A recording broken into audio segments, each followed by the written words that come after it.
saying that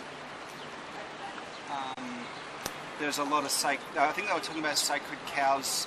I'm not quite sure which country they were talking about them, but I think the journalist mentioned, yeah, there's a lot of sacred cows in Australia that perhaps need to be broken down. Things like Anzac Day, these sorts of things. Yes.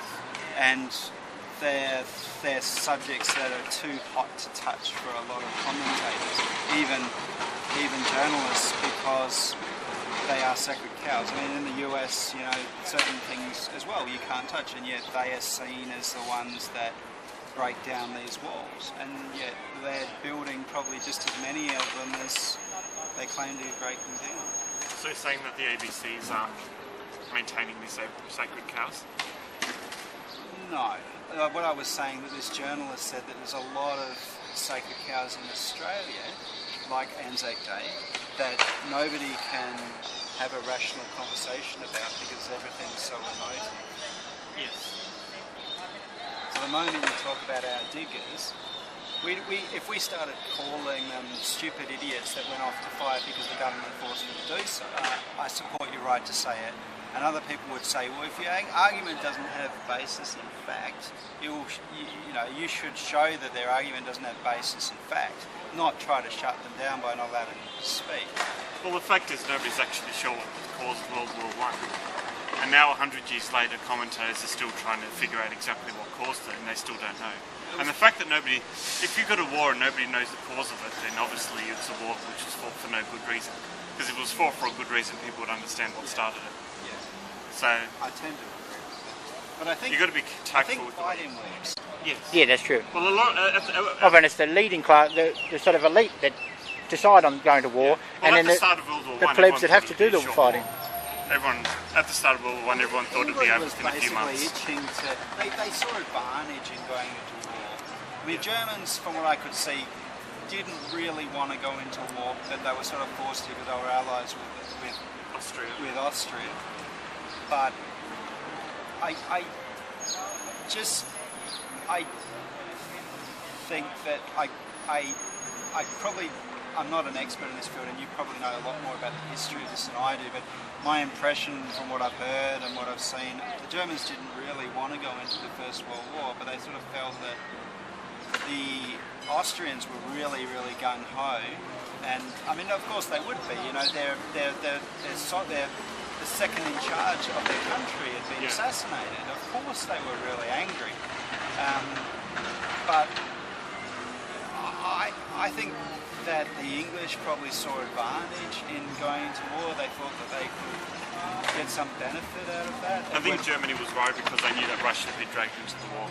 And I think that English felt that the power balance could be changed in Europe, which meant, and because England being an island nation, they tend to be a bit more aggressive anyway. Yes.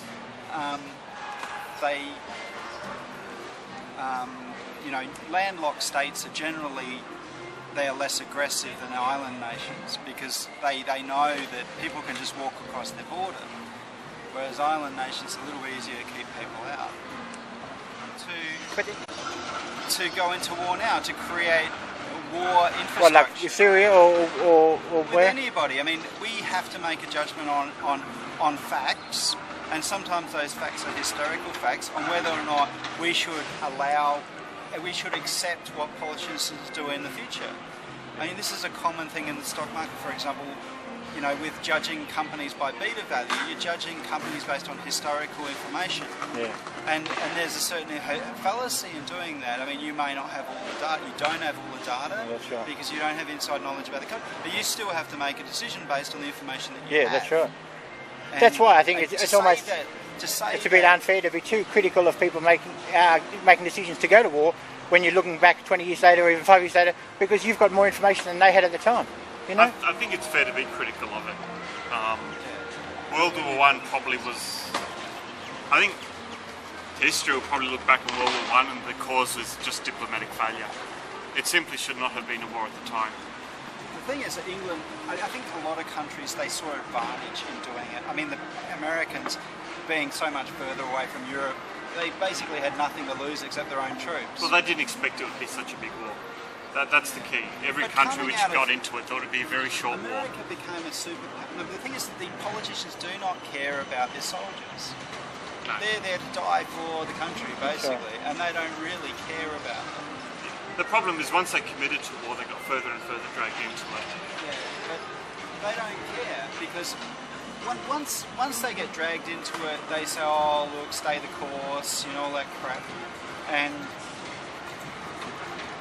they say, "Oh, look, you know, look at what the whole."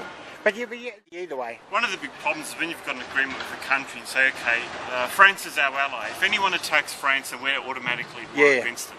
And then it's a big country commitment which is to allied make, with France would say, okay, anyone that, or a country that's allied with a country attacking France would say, anyone that's at war with France is at war with us. And that sort of diplomacy brings everyone in. Yeah, you're right. And that's a failure. Politically, that's a failure.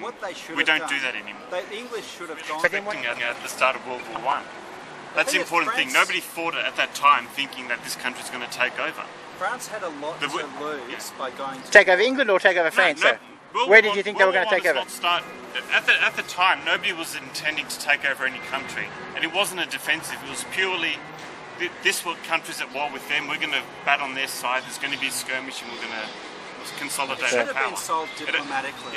It only became a territorial thing long after that. It wasn't started due to territorial conquest. Yeah. France had a lot to lose from that conflict because you know, I think one of the lessons learnt after World War I, which has cost 100 million lives, is if countries posing you a threat, get the allies. It wasn't 100 million.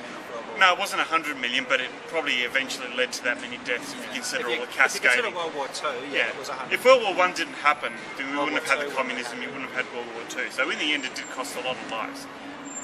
Directly 35 million, thereabouts. Some people believe... You're just assuming that every country is equally a nation. But it's like what's happening in the Ukraine at the moment, the civil strife there.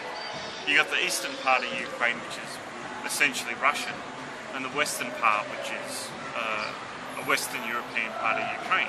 And people in there are saying Ukraine, as it is now, isn't a nation. It's just the border that was drawn up by the Soviet Union, and it just happens to incorporate these two things. I'm a nationalist. I'm a nationalist. So to me, if people in the country are essentially culturally and ethnically a different nation, they're a separate nation. So to me, them being part of that country is an artificial construct. Yeah. So I'm fully supportive of You're not a nationalist in the traditional way, sense. Well, that's essentially what it is. So to me, Kurdistan is a nation of people. It might be under the Iraqi administration, but it's not. Iraq isn't itself not a true nation. There's a lot of politics around there with Turkey and stuff. They don't want a country to be called Kurdistan because then they're going to take a piece of Turkey. There's political ramifications to Kurdistan being realised, but I would not say that Iraq is a nation and Kurdistan must just become part of Iraq. Usually the UN, from the UN perspective, just to cut through the bullshit, usually the UN rule in favour of the people that live in a particular place. If they want separatism, the UN will generally support them. That's my viewpoint. Yeah, and that's a viewpoint that I support as well. Yeah, I mean, I'm a bit of two minds. I mean, should every person have their own country? That wouldn't happen though. Yeah. But see, then if the UN does establish a sort of history of interfering with countries where it becomes a majority of a particular ethnic group that then wants its own separatism, whether because of some historical actualisation of that, or just because they want that now, then that makes it dangerous, because then you could have London saying, no, the inner city London community want to become a new Islamic state because it's majority Islam. But it's up to the British people to stop that from happening. And in a sense, if that happens, I mean, I'm not happy with the idea, but if they want separation, then they get separation, and let that be lesson to the British to say you're an idiot. But then the English... You're friggin' idiots for thinking that you can have this multicultural society and they'll all want to be part of Britain. No, because once they get big in number, they want to go their own way. The English, as well as the citizens not having as much access to guns, they'll not only having to fight the Muslims, they'll be having to fight the blue helmets as well. The blue helmets as well for their own land, which was their country anyway. It's outrageous when the blue helmets come in, you know. You know, in a sense, that's if England disappears, then that's their problem, and that's sort of nature weeding out the weak nations, because the nations which haven't been able to maintain their living space and maintain their integrity, they disappear. Yeah. And perhaps England does deserve to die for what they're doing. I mean, if they're arresting their own people for speaking out against what's going on, that's suicide. It is, isn't it? And Cultural if they're suicide. willing to commit suicide and not stand up to it, then what can you do? Yeah. And those nations which do decide to fight and go their own way and protect their integrity, then they're the ones which will continue on in the future. I think I think the solution is you have to preemptively fight before it gets to the critical mass of where a potential for a separatist fight The solution happens. is just with guns, it's with ideas. Yeah. The solution is for people to say, look, you know, if we want to continue in the future as a nation, then we better do something to make sure that we don't disappear. Yeah. And that our state isn't usurped, and that our lands aren't overrun, and it's up to us. Yeah, and you have to maintain the way power I see and a sort of demographic presence in all the areas as well. But, you know, that's nature. If you're not willing to fight for your place in the future, then perhaps you don't deserve it. But I mean, there's another possible that might be happening. I mean, there's some people believe that in the future there will be no countries, there will be no nations, we'll just be a world nation. Well, that's obviously not happening. The number of nations in the world has actually increased, not decreased. And some people may believe that the more interbreeding that occurs, the less important nations. But that's not happening either. So if people believe that, they can believe that, but it's a false belief. Yeah, but sometimes people want to live in John Lennon's world, and they naively think that it's going to happen. But I think the tide is turning. Suicide. I think the tide is turning against that.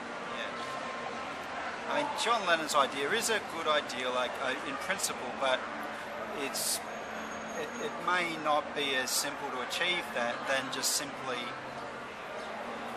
No, it's really like a theoretical allowing sort of people fantasy, into your country. a philosophical fantasy sort of thing. But I think amongst younger people, these sort of hippie ideals are quickly disappearing. But it's too late. Well, it may be too late, but it's certainly dropping those ideals. The young aren't as left-leaning, you don't think, sort of thing?